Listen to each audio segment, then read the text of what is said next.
Welcome to NSR. My name is Ulf Molén and I'm the CEO of the company. We have loved to see you here in person, of course, but instead we are happy to give you this show of our facility online. We hope that you will enjoy the afternoon program, and we have tried to make it as living and interactive as possible. Please have a joyful and fruitful afternoon together with your international colleagues. Hello, my name is Maria Lindblad and I am responsible for the communication for project partners NSR and Hässleholms Miljö. I work for the other Swedish partner Hässleholms Miljö, which is another household waste company in the nearby municipality of Hässleholm. This visit starts as Recolab. At this link, you can see more movies. I will just shortly tell you that it's a unique plant for separation of toilet water from the rest of sewage water in the house for separate treatment. Even food waste are collected through pipes and treated in these plants. Thanks to the toilet wastewater and the food waste being concentrated, more biogas can be produced and more nutrients can be derived. Now we will visit one of the recycling plants.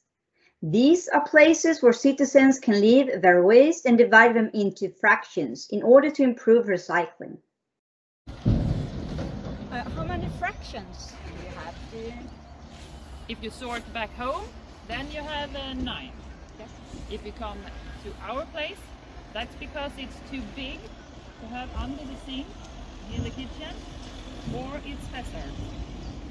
So when you come to us, we have 43 different sorts of waste. Wow. That we collect. Why so many? That's because we want to lift it up by this one. Have you seen this one? Oh yeah. This is the way that we are supposed to be working, all of us, back home and on this place. So now we are at step 4 in this one, in the steps. And this one is from building materials from our customers that has been left over. So they didn't need as much as that they bought. So then they can place it here, and the next customer can take it home to their construction or what it is. Maybe it's not for a building anymore, maybe you are creative so that you can do some other things with it. Hello again. Now we will hear Cecilia Holmblad talking about how to develop a reuse collection of household waste that are sorted out at home.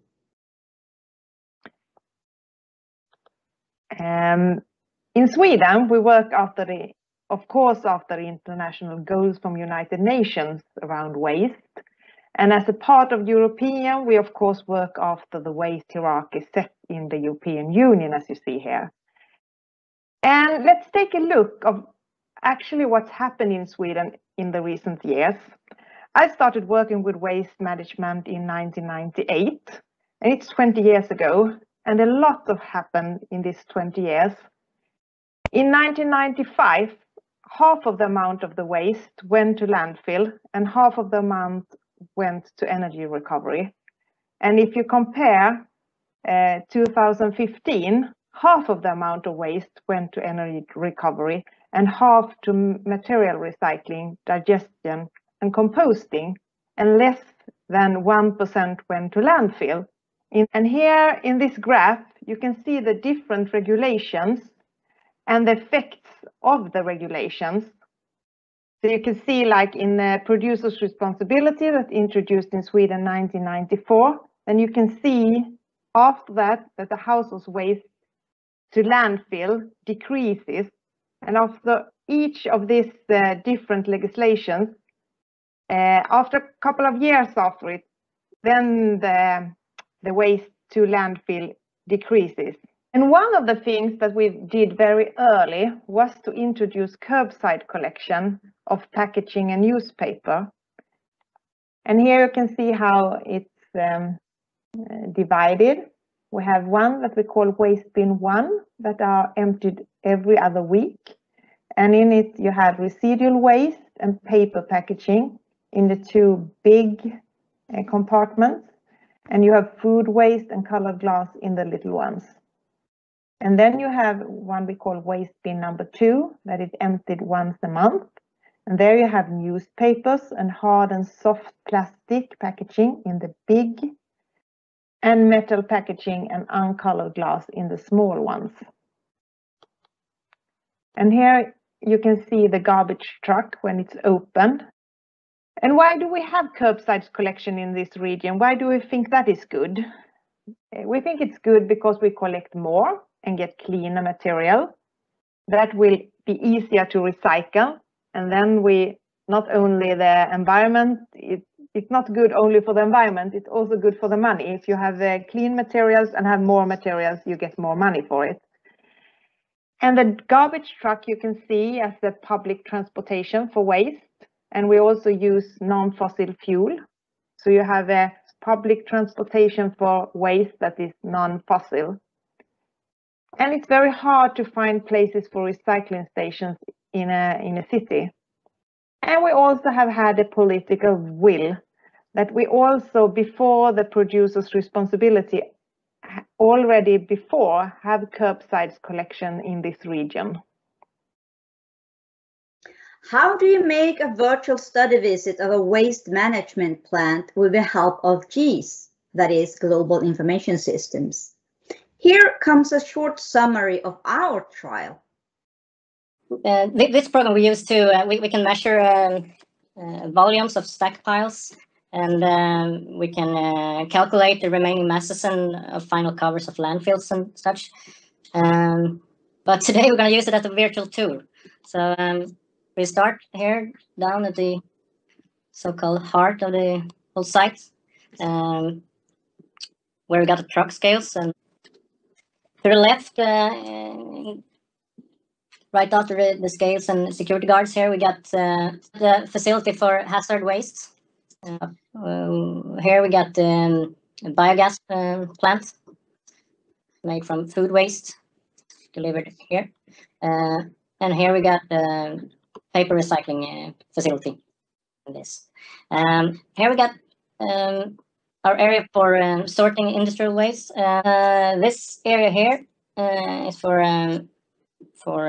pressure impregnated wood, which is then crushed and also transported to the plant of district heating here. For concrete, asphalt, tiles, and clean soils. Down here, we got our area for wood and garden waste. Now, goods. We'll make a biochar plant here that will be finished at the spring next year. And I have a small picture of there. Here we go. This is a 3D model of the plant. We're taking in wood chips in this area. We are then crushed and dry, and then moved into this pyrolysis plant here. From the pyrolysis, we got steam gas, which are delivered to the burner. From the other side of the pyrolysis, we got the biochar out here to the packing station, or packed in big bags. And the plan is to have solar cells all the way here. And we would really like to promote this because we have a situation with usually large landfills with lots of sun exposure on the southern sides. And if you don't use it for anything else, a solar park like this is an exceptionally good idea. We conclude our day with some other Interreg projects. And we are, this has become our baby almost. Like, we are very engaged in the PFAS,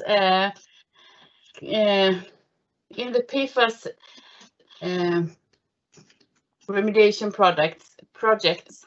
And we are concerned about the PFAS levels in our waters in Sweden. The TGI is set to minimize the effects on the immune system, and that could even be like effects of a vaccine. So we are running a project in Sweden that we investigate the effects of PFAS at the newly vaccinated people in Ronneby, the city of Ronneby. So you can expect vaccines, for example, to work worse or be less effective if you have been exposed to large amounts of PFAS, which is very interesting in the corona times right now. All right, so we have had another Interreg project. It's called Reviving Baltic Resilience, and it's a lot of the same people that are in this project. And so most of you know all about it already, but we have had one pilot case where we tested 3 carbon-based filters, and we started in 2018. And now we're at the very final end of this project, and we are doing some evaluation and reporting. And so we started in 2008 with those 3 methods, and then we last year we got some phytoremediation project as well, where we test PFAS and biochar. Now Samuel is doing something. Yes, keep talking. I'm fixing this. All right. So the next slide is your slide, I think. It's my slide, of course. So I will talk some about the BAPR project and what we are doing, or what we have done, more or less. So we wanted to try different ways of treating PFAS in leachate water. And so we decided more or less, so why try one system when you can try 3 different? Something will work right, and we will get back to that later. So we started to look at available techniques that are in use for treating PFAS today in contaminated waters, and quite fast you get understanding that there are usually different carbon-based methods are quite dominating. And there are some others, like membrane filtration, for example. But in the light of this, we decided to choose 3 different carbon-based filtering systems, more or less. We would just like to talk some about the PFAS and phytoremediation project. And we had a test where we used plants that grow in an aquatic environment. And one large energy crop called Miscanthus gigantus, and we have made some tests on those 4 species, and we are now evaluating how much of these PFAS the plants will take up, and if it's a difference if you add biochar or not. And we have actually got some great results. We know that PFAS, especially the smaller molecules, will be taken up by the plants. And we've had some differences actually between the plants. So that it's important what plant you choose, or what species you choose.